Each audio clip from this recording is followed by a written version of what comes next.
Assalamualaikum warahmatullahi wabarakatuh. Waalaikumsalam warahmatullahi wabarakatuh. Alhamdulillahilladzi hamdan katsiran daiman mubarakan fih kama yuhibbu rabbuna wa yarda. Asyhadu an la ilaha illallah wahdahu la syarika lah wa asyhadu anna Muhammadan abduhu wa rasuluh. Allahumma shalli wa sallim wa barik ala Muhammadin wa ala alihi wa ashabihi wa man tabi'ahum bi ihsanin yaumiddin. Fa ya ibadallah usikum wa nafsi bitaqwallah faqad fazal muttaqun. Qalau ta'ala fi kitabil karim a'udzu billahi as-sami'il alim minas syaitonir rajim. Ya ayyuhalladzina amanu taqullaha haqqa tuqatih wa la tamutunna illa wa antum muslimun. Alhamdulillah, senantiasa kita bersyukur pada Allah Subhanahu wa taala yang telah menghendaki kita menjadi hamba-hamba yang dipilih oleh Allah, mendapatkan hidayah, sehingga dengan hidayah itu akhirnya muncul dan timbul keimanan dan ketakwaan kita kepada Allah Subhanahu wa taala. Dan dengan hidayah itu akhirnya kita mempunyai bekal untuk kelak kembali kepada Allah Subhanahu wa taala. Dan bekal itu tanpa kita minta diberikan oleh Allah kepada kita lewat hidayah. Makanya kenapa kemarin ketika momentum bulan haji, bagi mereka yang melaksanakan ibadah haji disebutkan di surat Al-Baqarah ayat 191, wa tazawwadu fa inna khairaz zadi taqwa. Dan berbekallah kalian karena sebaik-baik bekal itu adalah takwa.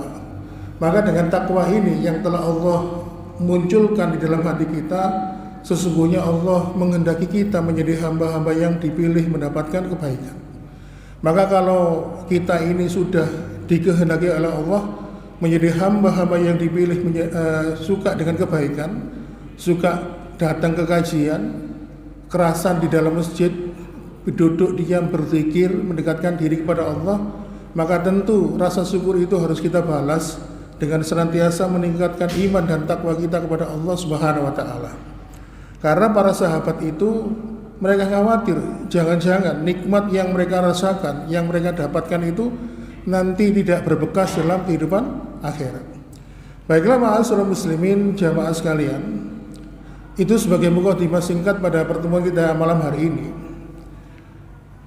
Pada kesempatan malam hari ini saya statusnya adalah pemain pengganti, pemain cadangan, karena yang terjadwal berhalangan hadir. Setiap saya dihadirkan di sini, kalau jenengan amati, saya sering menyampaikan masalah bab yang berhubungan dengan kematian. Beberapa waktu yang lalu kita membahas hal-hal yang bisa yang mendapatkan nikmat kubur atau mendatangkan azab kubur. Kemudian beberapa waktu yang lalu juga kita pernah membahas beberapa orang golongan manusia memandang tentang kematian. Maka pada kesempatan di malam hari ini, sesuai dengan judul yang sudah di-share oleh panitia, judul kajian kita pada malam hari ini adalah tanda ajal semakin dekat. Kenapa kita bahas kematian? Ya karena memang kita diperintahkan oleh Allah untuk mengingat mati.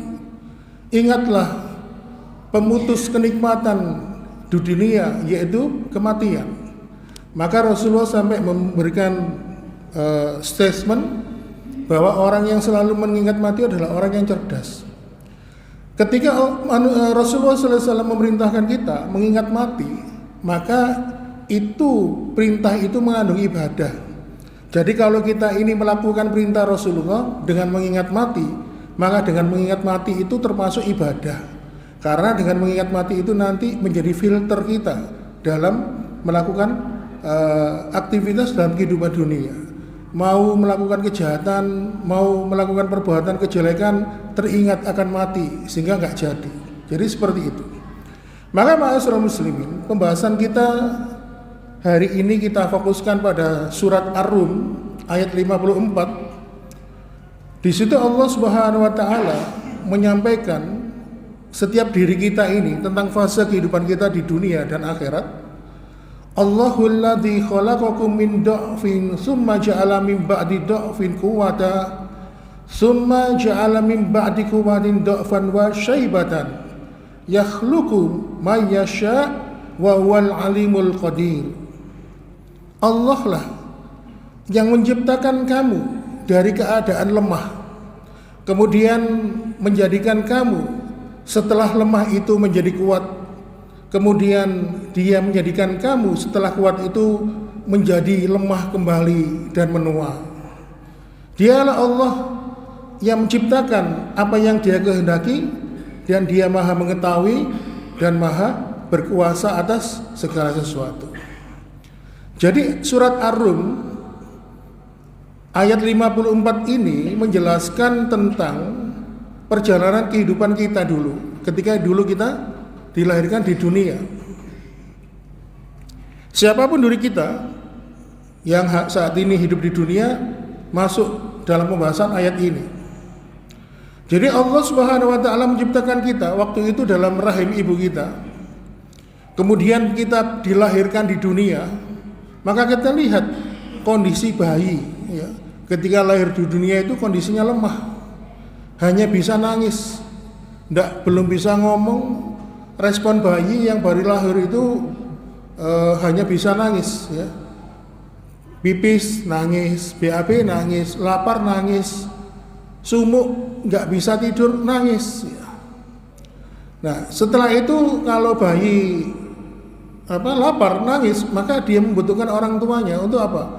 Ngasih makanan, dikasih ASI, dikasih minuman dan sebagainya. Jadi bayi yang baru lahir atau dulu kita yang waktu bayi itu kondisinya lemah. Ma'asyiral muslimin jamaah sekalian, maka setelah itu kita menjadi tumbuh kembang, bertumbuh dan berkembang. Berlahan-lahan kita tumbuh, tulang kita menjadi kuat, otot kita menjadi kuat, sehingga akhirnya menjadi manusia yang kuat masuk dalam fase masa usia produktif. Setelah itu lambat laun usia kita menua, kita akan lemah kembali. Begitulah Allah ciptakan sesuai dengan kehendaknya. Maka kematian itu pasti sebuah keniscayaan. Jadi nanti kalau manusia itu sudah menua, sudah melemah badannya, bahkan kalau dalam dunia kesehatan itu namanya geriatri, jompo istilahnya ya, itu hanya menunggu kematian. Karena apa? Nanti secara fisiologis badan manusia itu lemah, dia akan berhenti sendirinya organ tubuhnya. Makanya saya itu pernah diajak teman saya kan bukan orang kesehatan, diajak ke Krian. Bapak saya ini loh bolak-balik ke rumah sakit, kok gak waras-waras sih. Terus saya lihat, coba Mas lihat resume mediknya. Ternyata dokternya ngasih diagnosa geriatri. Terus kemudian saya lihat pasiennya usianya 80 tahun. Ya benar aja Mas, namanya geriatri, namanya manusia. Kalau masuk geriatri itu kondisi tubuhnya sudah lemah, bahkan nanti tubuhnya, organ-organ tubuhnya seperti jantung, paru, dan otak nanti suatu ketika akan berhenti dengan sendirinya karena sudah tidak berfungsi. Akhirnya teman saya baru nyadari, oh gitu tak. Jadi kita hanya bisa memenuhi kebutuhan dasarnya, ngasih makan, ngasih minum, memandikan, ya, kemudian memiringkan kanan dan kiri supaya jangan sampai kena degubitus dan sebagainya. Ma'asyiral muslimin, ketika manusia nanti sudah lemah, organ tubuhnya sudah berhenti, dia akan menjumpai fase kematian. Makanya ma'asyiral muslimin, Allah Subhanahu wa taala berfirman di dalam surat Ali Imran ayat 185, kullu nafsin dha'iqatul maut wa innama tuwaffawna ujurakum yaumal qiyamah faman zuhziha 'anil nar wa udkhilal jannata faqad faz wa mal hayatad dunya illa mataul ghurur. Setiap yang bernyawa pasti akan mati, dan nanti pada hari kiamat disempurnakanlah balasan pahalanya. Faman zuhziha 'anil nar, barang siapa nanti di hari kiamat akan dilepaskan, dihindarkan dari neraka, faqad faz, maka dia mendapatkan kesuksesan, keberuntungan. Wa mal hayatud dunya dan sesungguhnya kesenangan dunia itu illa mata'ul ghurur, kecuali hanya sifatnya menipu. Jadi mengingat kematian itu dijadikan oleh Allah sebagai bentuk pengingat kita bahwa kita nanti akan kembali. Kemudian di dalam surat yang lain, di surat Al-Ankabut, ayat yang ke-57, kullu nafsin dha'iqatul maut summa ilaina turja'un, setiap yang bernyawa akan pasti merasakan mati, kemudian kepada kamilah kamu dikembalikan.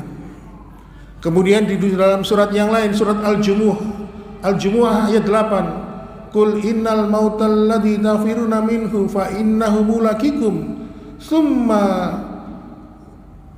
turaduna ila alimil ghaibi wasyahadati fa yunabbiukum bima kuntum ta'malun. Katakanlah, sesungguhnya kematian yang kamu lari daripadanya, ia pasti akan menemui kamu. Kemudian kamu akan dikembalikan kepada Allah yang mengetahui yang gaib dan yang nyata, lalu diberitakan kepadamu apa yang telah kamu kerjakan. Baiklah saudara muslimin, apa tanda-tanda ajal itu semakin dekat? Yang pertama, sesuai dengan keterangan Nabi, memasuki usia 70 tahun. Rasulullah SAW pernah bersabda dalam sebuah hadis, Inna a'mara ummati bayina sittina wa sab'in. Sesungguhnya umur umatku ini, kata Rasulullah, berkisar antara 60 hingga 70 tahun. Wa aqalluhum man ajuza dzalik, dan sedikit sekali di antara mereka yang melewati angka 70 tahun. Jadi kalau ada itu jarang, ya. Jarang sekali, sedikit. Nah, di sini Rasulullah Muhammad SAW membatasi umur umatnya antara 60 sampai 70 tahun.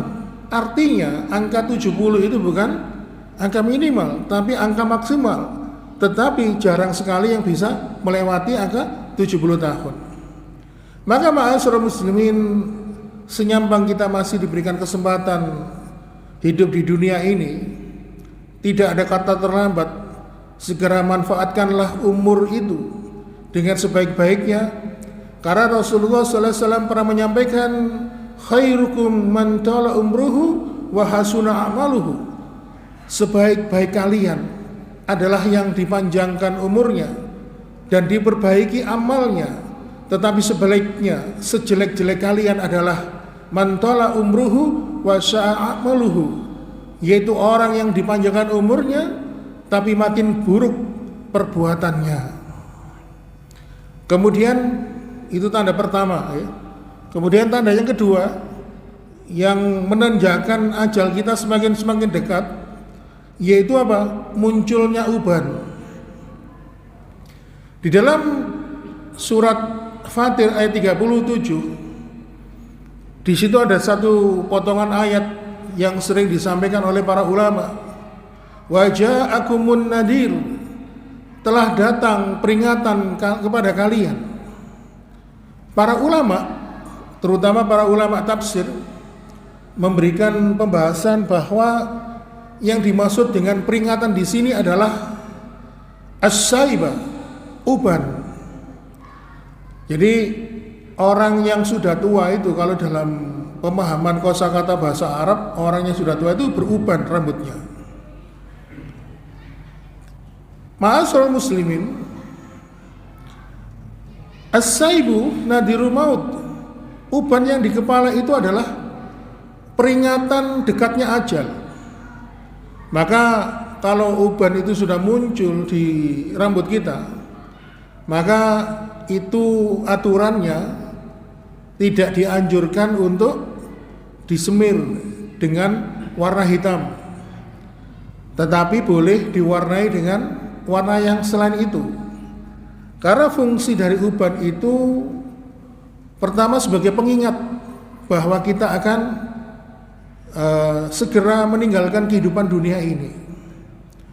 Makanya kemudian uban itu dijadikan oleh Allah nanti cahaya.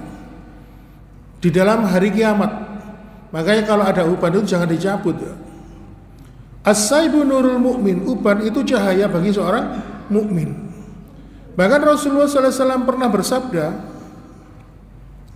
la yasibu rajulun saibatan fil Islam illa kanat lahu bikulli syaibatin hasanah waraf abi haraja. Tidaklah seseorang itu beruban illa kanat lahu bikulli syaibatin hasanah waraf abi haraja, kecuali setiap uban itu, setiap satu helainya mengandung kebaikan dan satu helai uban akan mengangkat derajatnya. Kenapa demikian? Karena uban itu adalah peringatan. Bahkan Nabi Zakaria, kalau di dalam surat Maryam itu, Nabi Zakaria itu pernah berdoa kepada Allah Subhanahu wa taala di usianya yang sudah renta, belum dikasih anak. Lalu Nabi Zakaria ini menggunakan uban ini sebagai wasilah atau perantara dalam berdoa. Karena memang kalau kita ini berdoa dengan amal-amal kita itu memang diperbolehkan. Makanya kalau Nabi Ibrahim itu pernah berdoa, ya Allah, aku telah selesai membangun Ka'bah. Dengan lelahnya, letihnya membangun Ka'bah itu, minta kepada Allah agar dijadikan wasilah mengabulkan hajat dan keinginannya. Makanya di dalam hadis riwayat Imam Muslim pernah diceritakan ada 3 orang yang terjebak di dalam gua. Mereka ingin keluar dari gua itu karena apa? Guanya itu tertutup oleh batu yang menutup pintu gua. Lalu 3 orang itu berdoa dengan amal ibadah mereka. Ya Allah, aku dulu pernah demikian. Singkat cerita, ketiga orang itu pun bisa keluar dari gua. Jadi Nabi Zakaria itu berdoa menggunakan uban yang muncul di kepalanya. Qala rabbi inni wahanal asmu minni washta'ala ar-rasu syaiba walam akum bidu'a ika rabbi syakiyya. Nabi Zakaria bertanya, ya Tuhanku, sungguh tulangku telah lemah dan kepalaku dipenuhi dengan uban, dan aku belum pernah kecewa dalam berdoa kepadamu ya Tuhanku. Itu tanda yang kedua, munculnya uban, tanda ajal semakin dekat. Kemudian pertanda yang ketiga bahwa bahwa ajal kita semakin dekat adalah yaitu badan yang semakin lemah. Sesuai dengan ayat yang kita baca tadi, summa ja'ala min ba'di quwwatin dha'fan.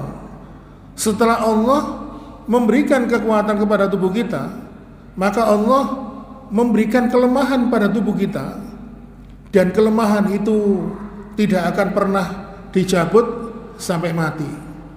Bahkan kalau sudah lemah, maka hanya untuk sekedar makan minum pun kadang-kadang gak sanggup. Maka kalau sudah hanya bisa seperti ini, orang Jawa biasanya nyebut apa? Kembang amben, Pak ya. Semakin dekat dengan kematian. Makanya kalau kita lihat sekarang ini kan ada era media sosial. Jangan ada aplikasi YouTube, TikTok, Facebook ya. Sekarang ini kan dijadikan sebagai bahan kampanye oleh praktisi kesehatan. Beberapa dokter misalnya, kalau dulu eranya mungkin 10 tahun yang lalu itu kan orang kalau sehat sampai tua itu kan syaratnya gizinya harus cukup. Ternyata muncul sekarang pemahaman baru, enggak cukup makan yang bergizi, harus dengan olahraga. Akhirnya apa? Disuruh jalan kaki, disuruh jogging, olahraga kardio. Ternyata diteliti lagi, enggak cukup kalau cuma olahraga tok. Harus ada latihan angkat beban ya. Terutama apa? Untuk menunjang otot-otot kaki, otot-otot paha, sampai ada istilah leg day. Leg day itu gerakan membangun kekuatan mulai dari pinggul ke bawah. Karena nanti, kata para praktisi itu ya, karena nanti betis kita adalah jantung kedua bagi kita. Ketika jantung ini memompa darah dari atas ke bawah, Nah, ketika membalikkan arus balik itu tadi dari bawah ke atas, itu menggunakan kekuatan otot betis, itu seperti itu. Ya karena memang menyadari manusia itu nanti semakin lama semakin tua. Nah, saya ini punya pengalaman khusus. Ibu saya, ibu kandung saya, dan ibu mertua saya itu umurnya sepantaran. Lahir tahun 50. Lahir tahun 51 kalau nggak salah. Pantarannya Pak Prabowo. Jadi sekitar 75 tahun. Ibu mertua saya orangnya sejak muda itu namanya ibu rumah tangga, jarang olahraga. Sehingga sakit mulai usia 65 sampai beliau meninggal di usia 74 itu ringkih, nggak punya kekuatan. Nah, ibu kandung saya sejak muda itu kan suka olahraga. Dulu masa mudanya itu main voli dan sebagainya. Sekarang ini aktivitasnya di rumah pagi jam 5 nyapu, nanti jam 9 ngepel, nanti jam 12 nyapu lagi, jam 2 ngepel lagi. Bukan masalah itunya, tapi nyari keringet ya. Dan ternyata saya kan sering diminta nganter untuk ngambil pensiun ya, di BTPN. Itu sering janjian sama teman-temannya. Saya lihat saat mati banyak teman-teman ibu saya yang usianya rentang usia 75 tahun itu banyak sudah pakai teken, sudah ada yang jumbo, ada yang pakai kursi roda. Nah, alhamdulillah saya lihat ibu saya sehat, orangnya masih kekar gitu. Nah, salah satunya mungkin karena itu tadi aktivitas sejak muda. Makanya para praktisi, para ilmuwan itu menyadari bahwa manusia nanti setiap pertambahan umurnya, dalam istilah medis itu disebutkan ada istilah sarkopenia, kehilangan massa otot, kekuatan tonus atau kekuatan ototnya menurun, sehingga harus dilatih sejak muda. Nah, makanya harus dilatih. Kemudian tidak itu saja, setelah memasuki usia tua, banyak yang apa? Mengalami Alzheimer atau kepikunan. Makanya banyak para ulama, para praktisi dakwah memberikan apa? Bacaan sebaik-baik adalah Al-Quran. Tujuannya apa? Untuk merawat ingatan kita, memori kita, otak kita ini agar tetap sehat. Maka semakin kita ini sering membaca Al-Quran, semakin sering menghafalkan Al-Quran, maka kondisi otak kita juga akan sehat. Tetapi ma'asyiral muslimin, intinya bahwasannya mereka para ilmuwan menyadari bahwasannya manusia itu semakin lama semakin menua dan tubuhnya akan semakin lemah. Maka upaya-upaya yang saya sampaikan tadi di atas itu adalah tujuannya untuk meningkatkan kualitas hidup ya. Ma'asyiral muslimin, nanti ketika manusia itu sudah tua ya, sudah menua, kalau dalam ayat tadi disebutkan nanti ada pintu batas terakhir. Ada satu pintu batas terakhir yang tidak mampu dilewati oleh siapapun. Pintu batas itu adalah al-haram, yaitu pintu apa? Kematian. Nabi pernah mengatakan dalam sebuah hadis, beliau bersabda, kullu ibnu adam wa ala jani itis'atun wa tis'una al-manaya fa in as-sa'at manaya ashabahul haram. Setiap anak Adam ketika dia berdiri, dia akan diikuti oleh 99 sebab kematian. Ketika dia sudah melewati 99 sebab kematian itu, dia tidak bisa melewati satu pintu, yaitu al-haram. Kadang ada orang itu baru dilahirkan di dunia, lalu meninggal ketika usia balita, usia 0 bulan. Ya, begitu bayi lahir dia mati, maka dia meninggal pada sebab kematian yang pertama. Kemudian usia 12 tahun, usia kelas 6 SD ada yang meninggal. Oh, dia meninggal karena sebab kematian yang ke-10. Kematian itu ada 99 sebab. Makanya kalau kita lihat film action Pak ya, pemeran utama itu gak mati-mati Pak, padahal ditembak, jatuh dari kendaraan. Berarti dia mampu melewati 99 sebab kematian. Saya pernah punya pengalaman kenalan pasien, orangnya pasiennya dokter jantung. Saking takutnya mati karena jantung koroner, kontrol tiap bulan Pak, dijaga. Makanannya dijaga, harus banyak makan sayur. Dia mungkin merasa takut meninggal karena serangan jantung. Tapi ternyata beliau yang saya kenal ini meninggalnya bukan karena penyakit jantung Pak, tapi karena apa? Karena kecelakaan lalu lintas. Seperti yang pernah terjadi waktu beberapa tahun yang lalu, kecelakaan Sriwijaya Air yang baru saja berangkat jam 9 dari Bandara Soekarno-Hatta ya. Itu ada salah seorang pejabat publik di Jakarta waktu itu. Kalau saya sebutkan namanya, pasti jenengan tahu. Beliau menyesal waktu itu karena macet, tidak bisa ngikuti jadwal penerbangan. Ya, saya harus sampai di tujuan, harus segera ikut pesawat ini. Ternyata apa? Di perjalanan macet sehingga akhirnya terlambat. Pesawat Sriwijaya Air yang sudah dipesan tiketnya menjadi hangus. Tetapi setelah itu 1 jam berikutnya beliau mengucapkan syukur. Kenapa? Pesawat Sriwijaya Air kecelakaan, seluruh penumpangnya tewas, meninggal dunia. Ini artinya manusia itu bisa melewati berbagai macam sebab kematian. Ada yang meninggal di usia muda, usia remaja, usia produktif.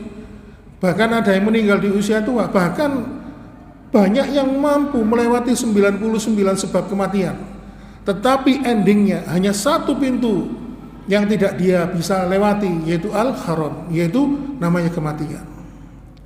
Ma'asyiral muslimin, makanya Rasulullah SAW menyampaikan kullu da'in dawa, setiap penyakit itu ada obatnya, illa saf, kecuali kematian. Jadi kematian itu tidak bisa diobati, walaupun berkumpul profesor, dokter berkumpul di situ untuk menghadang kematian. Namanya mati itu adalah fitrahnya manusia yang tidak bisa dirubah. Ma'asyiral muslimin, jamaah sekalian yang dirahmati oleh Allah Subhanahu wa taala. Sehingga akhirnya para ulama itu merangkum sebuah pembahasan. Persiapan apa yang harus kita lakukan sebelum kematian itu benar-benar datang ke hadapan kehidupan kita. Jadi kalau saya lihat catatannya ini ada sekitar 15 poin persiapan sebelum meninggal dunia. Mungkin kalau nanti waktunya nggak cukup, mungkin mudah-mudahan bisa kita lanjut pada pertemuan berikutnya. Kalau dalam kurung diundang lagi. Soalnya pemeran pengganti kan nggak mesti ya. Yang pertama, persiapan yang harus dilakukan sebelum kematian datang. Kata para ulama, at-taubatu as-shadiqatu. Sebelum kematian datang itu maka kita harus sudah benar-benar bertaubat. Sebelum kematian itu usahakan kita itu harus sudah bertobat kepada Allah Subhanahu wa taala. Taubat yang dimaksud di sini adalah kata para ulama tarkul ma'asi ibtida'a mardatillah, yaitu meninggalkan perbuatan dosa dan kemaksiatan dalam rangka mencari ridhonya Allah Subhanahu wa taala. Karena bisa jadi orang itu berhenti berbuat dosa tapi bukan karena mencari ridhonya Allah. Bisa karena perkara yang lain. Ada orang yang berhenti judi karena apa? Duitnya habis. Tapi kalau nanti dia punya duit lagi pasti judi lagi. Ada orang yang berhenti minum minuman keras, berhenti ya, bukan tidak mau minum, tapi memang tidak ada duit untuk beli minuman. Kalau misalnya dia punya duit, pasti dia akan minum lagi. Nah, taubat seperti ini adalah taubat yang bukan dalam rangka untuk mencari ridhonya Allah Subhanahu wa taala. Dan taubat di sini hukumnya itu wajib disegerakan. Makanya kalau di dalam Al-Quran, kalau kita ini mencari rezeki, mencari karunia Allah, itu perintahnya berjalanlah di muka bumi ini. Tapi kalau perintah untuk bertobat di dalam Al-Quran itu apa? Perintahnya apa? Berlarilah menuju ampunan Tuhanmu. Makanya di dalam surat Az-Zumar ayat 53, surat ke-39 ya. Qul ya ibadiyalladzi asrafu ala anfusihim la taqnatu min rahmatillah innallaha yaghfiru dzunuba jami'a innahu wal ghafurur rahim. Katakanlah wahai hamba-hambaku yang telah melampaui batas terhadap diri mereka sendiri, janganlah kamu berputus asa dari rahmat Allah. Sesungguhnya Allah mengampuni dosa-dosa semuanya. Sungguh Dialah Allah yang Maha Pengampun dan Maha Penyayang. Di ayat itu benang merahnya adalah kalimat la taqnatu min rahmatillah, jangan berputus asa dari rahmatnya Allah. Artinya apa? Sebesar apapun dosa dan kesalahan kita, maka kita minta ampun kepada Allah, pasti akan diampuni. Makanya di sini ada kata Ghafar sama Ghafur, ya. Bedanya apa, Pak? Ghafar sama Ghafur. Nanti kalau jawabannya benar nanti disangoni panitia, ya. Kalau Ghafar itu Allah mengampuni dosa manusia sebesar apapun dosa itu diampuni. Tapi kalau Ghafur, Allah tetap mengampuni dosa manusia walaupun dia sering melakukan perbuatan dosa itu. Artinya dosa itu berulang-ulang dilakukan. Biasanya itu karena kekangan hawa nafsu, ya. Karena gak kuat nahan nafsu atau apa. Ya, biasanya banyak sekali perbuatan dosa yang disebabkan karena nafsu ini. Nah, di situ Allah menjadikan namanya Ghafur. Walaupun hamba itu sering melakukan perbuatan dosa, selama hamba itu mau bertobat, maka Allah mengampuni. Makanya akhirnya muncullah tuntunan dari Nabi, salat sunnah taubat. Jadi kalau Ghafar tadi mengampuni dosa manusia sebesar apapun dosanya, tetapi kalau Ghafur, Allah tetap mengampuni dosa hambanya walaupun dia sering melakukan berulang-ulang selama dia mampu dan mau bertobat sebelum ajal tiba dalam kehidupannya. Ma'asyiral muslimin, jadi manusia yang bertobat itu secara garis besar dibagi menjadi 4 kelompok. Jadi yang pertama, orang yang bertobat itu kadang sudah bertobat dari dosa-dosanya. Setelah itu dia istiqomah, ya, terus menjalankan ketaatan kepada Allah, menjauhi perbuatan dosa. Tetapi terkadang hatinya, ya, tanpa sengaja tergelincir. Di dalam hatinya tidak ada niat untuk berbuat dosa, tetapi dia tergelincir dalam perbuatan dosa itu. Maka kemudian orang ini bertobat, maka dialah orang yang mulia. Kemudian kelompok yang kedua tentang orang yang bertobat adalah ada orang yang sudah taubat, lalu kemudian istiqomah di dalam taubatnya, persis seperti kelompok pertama tadi. Dia menjalankan kewajiban, ketaatan, menjauhi kemaksiatan, dan kemudian ketika dia melakukan perbuatan dosa karena ketergelinciran tadi, lalu dia muncul penyesalan di dalamnya sehingga tidak ingin mengulangi lagi. Sedangkan kelompok yang ketiga adalah seorang hamba yang bertobat kepada Allah, kemudian dia istiqomah. Tetapi istiqomahnya itu pada waktu-waktu atau tempo-tempo tertentu saja. Lalu akhirnya dia dikalahkan oleh syahwatnya, sehingga akhirnya apa? Dia tergelincir dalam perbuatan dosa. Maka orang-orang inilah adalah orang-orang yang celaka. Sedangkan kelompok yang keempat, ada orang yang bertobat sesaat, kemudian dia istiqomah, sesaat kemudian dia jatuh ke dalam perbuatan dosa, dan ternyata dia tidak bisa lepas dari perbuatan dosanya. Ma'asyiral muslimin. Jadi kalau kita ingin bertobat sebelum kematian kita, harus kita melewati beberapa syarat tertentu ketika bertobat ini. Yang pertama, tobat itu harus meninggalkan perbuatan dosa dan kemaksiatan.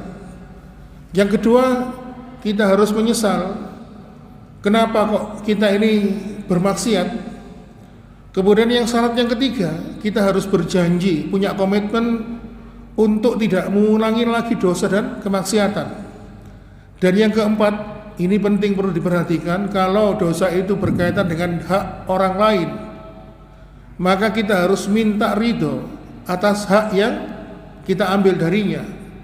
Jadi kalau dulu kita pernah ke masjid Baitur Rahman Prumdasuko, pas Jumatan ngambil sandal anyar baru apik, maka kalau kita ingin tobat ya kita harus kembalikan pada pemiliknya. Kalau kita pernah gosip ngerasani, ya kita harus ngomong, nun sewu Pak, Bu, saya dulu pernah ngerasani jenengan demikian. Kira-kira jenengan wani ya kira-kira. Jaluk sepuro gentleman gitu. Kalau kita punya dosa kesalahan kepada sesama manusia, kalau kita belum meminta maaf, maka Allah tidak akan mengampuni kita.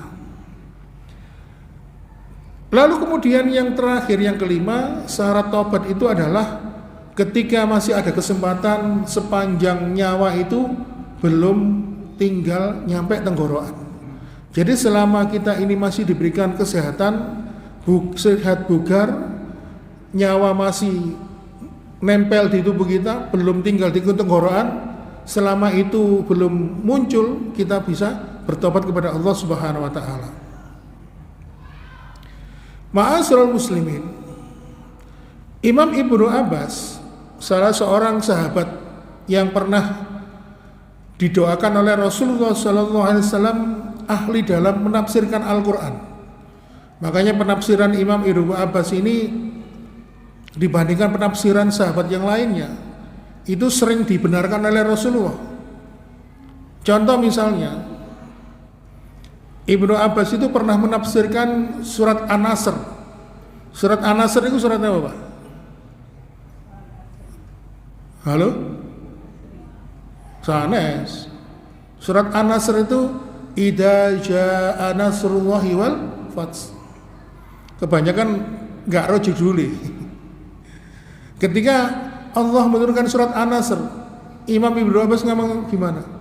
Wah, berarti ini tugas Rasul Muhammad sudah habis. Setelah ini beliau akan meninggal dunia.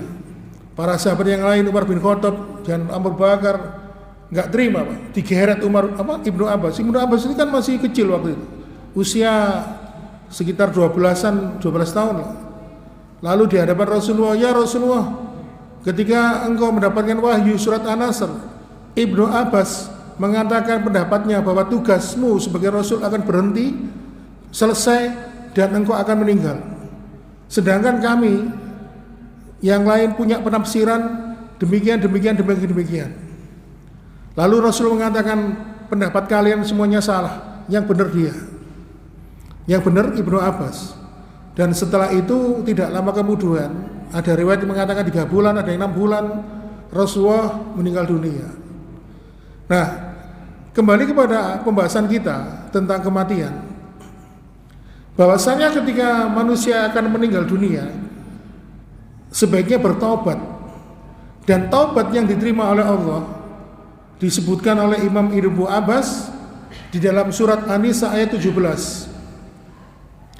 Innamat taubatu 'alallahi lalladzina ya'maluna su abi jahalatin summa yatubuna min qaribin faulaika yatubullahu 'alaihim wa kanallahu aliman hakima.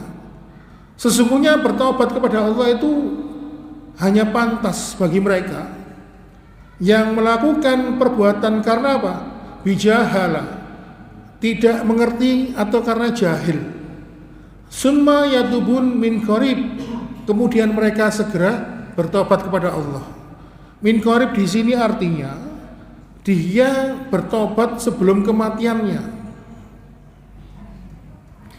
Dan tobat mereka, kata Allah, akan diterima oleh Allah dan Allah aliman hakimah, maha mengetahui dan maha bijaksana. Itu persiapan yang pertama. Persiapan yang kedua sebelum kita meninggal dunia, yaitu melepaskan at-tahallulu minal madani, yaitu berusaha melepaskan semua bentuk kezaliman. Jadi kezaliman itu ada 3 macam, Pak. Pertama, yang paling tinggi derajatnya kezaliman itu adalah perbuatan syirik. Maka jangan pernah sampai ketika mati kita membawa dosanya syirik. Kemudian kezaliman yang kedua, yaitu kezaliman yang diampuni oleh Allah. Sebagaimana yang telah disebutkan tadi di dalam surat An-Nisa ayat 17, karena dia melakukan perbuatan karena bijahala, karena apa? Kekhilafan. Maka apabila mereka melepaskan kezaliman itu, minta ampun, maka akan diampuni oleh Allah Subhanahu wa taala. Kemudian kezaliman yang ketiga adalah yaitu kezaliman yang tidak langsung diampuni oleh Allah, yaitu kezaliman yang berhubungan dengan sesama manusia. Sebelum yang bersangkutan minta maaf kepada Allah Subhanahu wa taala. Makanya kalau dulu pernah kita ini tidak sengaja menghina, mencaci atau menggibah orang, mengambil hak orang lain, bahkan sampai membunuh, walaupun orang itu sudah bertobat, maka Allah tidak akan mengampuninya sampai orang-orang yang pernah menjadi korban kezalimannya memaafkan. Makanya Nabi itu pernah bersabda dalam sebuah hadis ketika berbicara tentang orang yang mengambil tanah orang lain walaupun sejengkal, manik tato asibran minal ardi zulman tafakahullah iyahu yaumal qiyamah min sabdi aradhi. Siapa saja yang mengambil tanah orang lain secara zalim, maka kelak ketika di hari kiamat tanah itu akan diambil, dikeruk sampai 7 lapis bumi, kemudian akan dikalungkan di lehernya. Makanya para ulama itu memberikan nasihat, hendaklah kalau kita ini pernah berbuat zalim, maka lepaskanlah kezaliman itu. Kalau kezaliman itu berhubungan langsung dengan Allah, maka mintalah ampun kepada Allah. Maka kalau kita punya kezaliman, berbuat zalim berhubungan dengan manusia, maka segeralah minta maaf kepada orang yang pernah kita zalimi. Kemudian yang ketiga, persiapan yang ketiga sebelum kita meninggal dunia, yaitu para ulama mengatakan qada'u adaini, hendaklah bayar utang. Bayar utang itu kepada Allah dan juga kepada manusia. Jangan sampai kalau kita ini nanti mati kita bayar hutang. Itu kemarin ada pertanyaan begini, Pak, kalau ada pensiunan punya hutang di bank, terus hutangnya itu kan diasuransikan, kalau nanti orangnya meninggal hutangnya akan dibayar oleh asuransi. Saya nggak bisa jawab karena bukan ahlinya. Biasanya harus disampaikan pertanyaan ini kepada pakar syariah yang memang memahami konteks permasalahan ini, karena ini termasuk kontemporer, masalah yang muncul di akhir zaman. Karena di zaman Nabi itu belum ada bank, belum ada pensiunan yang hutang bank, jaminkan SK pensiun lalu diasuransikan. Makanya hutang ini bahaya, Pak, kalau tidak dibayar, kalau orangnya sudah meninggal dunia. Makanya Rasulullah itu pernah mengajarkan kita sebuah doa, Allahumma inni a'udzubika minal maksyam wal maghrib. Ya Allah, aku memohon kepadamu, jangan sampai aku ini terjerumus ke dalam dosa dan terlilit hutang. Oleh karena itu, doa ini kata para ulama dianjurkan dibaca ketika di tahiyat yang terakhir, tahiyat akhir sebelum salam, setelah membaca apa? Doa yang disunahkan oleh Rasulullah, Allahumma inni a'udzubika min azabi jahannam wa min azabil qabri wa min fitnatil mahya wal mamat wa min syahri fitnatil masih dajjal. Suatu ketika Ibunda Aisyah itu pernah bertanya, "Ya Rasulullah, kenapa kamu selalu membaca doa itu? Padahal panjenengan kan enggak punya utang." Lalu kemudian Rasulullah mengatakan, "Ya Aisyah, innar rajul idza gharim hadasa fakadzab wa azaba akhlaf." Ya Aisyah, sesungguhnya seseorang itu kalau sudah punya hutang, pasti dia akan tertimpa pada dua permasalahan. Yang pertama, kalau dia bicara suka dusta, dan kalau dia suka berjanji maka khianat.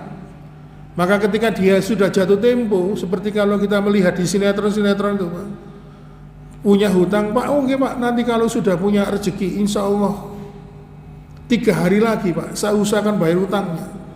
Begitu didatangi 3 hari lagi, khianat, berdusta. Waduh Pak, ternyata meleset Pak, saya perkirakan 3 hari ternyata belum juga cair. Jadi orang yang terlilit hutang itu suka berdusta dan suka berkhianat. Oleh karena itu ma'asyiral muslimin,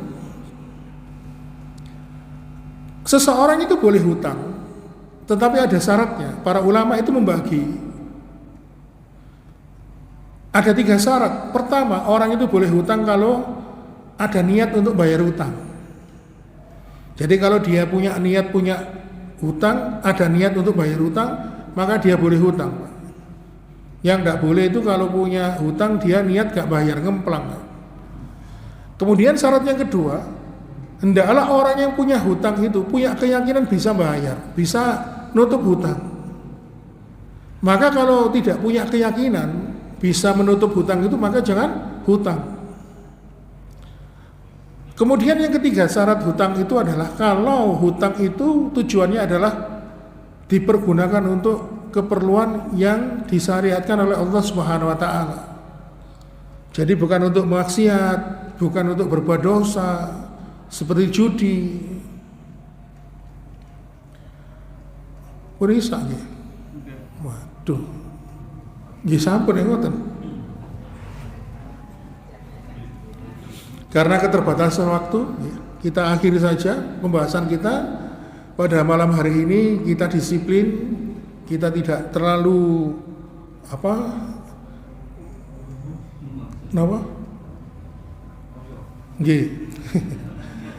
Kita cukupkan di sini pembahasan kita tentang tanda ajal semakin dekat, dan mudah-mudahan dengan tanda ajal itu walaupun ada dalam tubuh kita mampu untuk mempersiapkan kedatangan ajal itu.